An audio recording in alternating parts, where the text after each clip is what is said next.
The UN Environmental Programme shows that current policies are leading us to 3 degrees of warming. These temperatures would be catastrophic for billions. They would threaten the existence of communities' representatives in this room. Colleagues, we are on the road to ruin. But these are not the future problems. Climate change is already here. Distinguished delegates, it gives me great pleasure to declare open the 29th session of the Conference of the Parties to the United Nations Framework Convention on Climate Change. Sultan Al-Jaber handing over to President-designate Mukhtar Babayev and opening COP29 in Baku in Azerbaijan. The conference began amid stark warnings and calls to enhance ambition and enable climate action.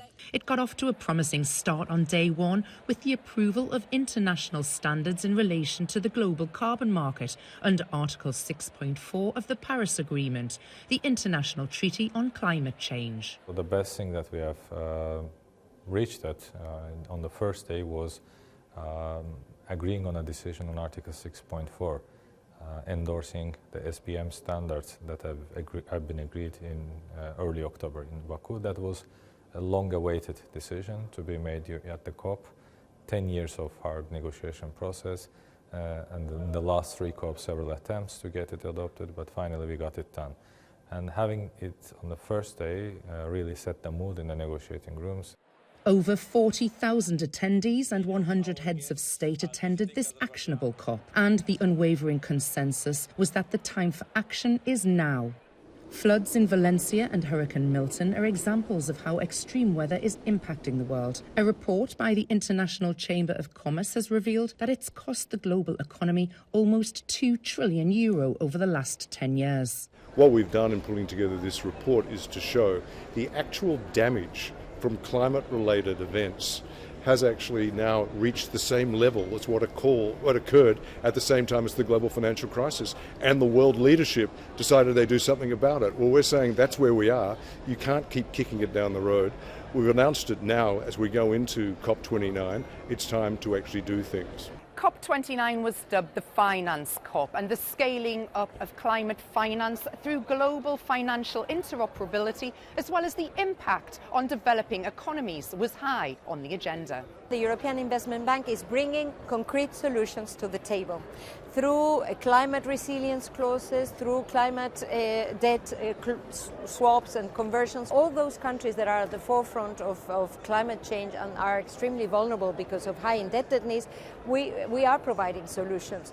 Just recently, this week, we're going to be signing agreements that will also foster the green bond market worldwide so that we can mobilize and scale up the necessary finance to make this green transition a global success.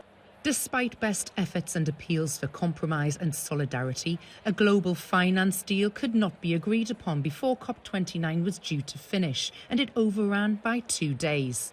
Finally, a breakthrough agreement was reached to triple finance to developing countries from the previous goal of $100 billion to $300 billion annually by 2035. It has been a difficult journey, but we've delivered a deal.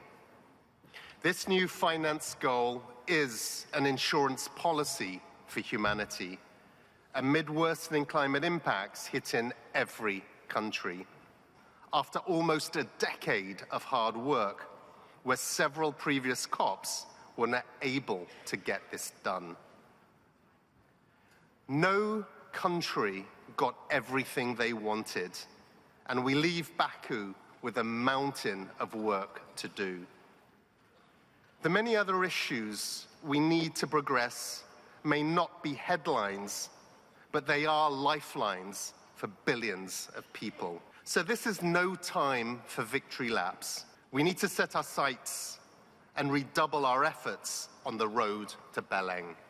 While some were disappointed it wasn't near the $1.3 trillion developing countries were asking for, some delegations acknowledged that the Baku breakthrough was a step in the right direction to safeguard the future and ensure more money flows.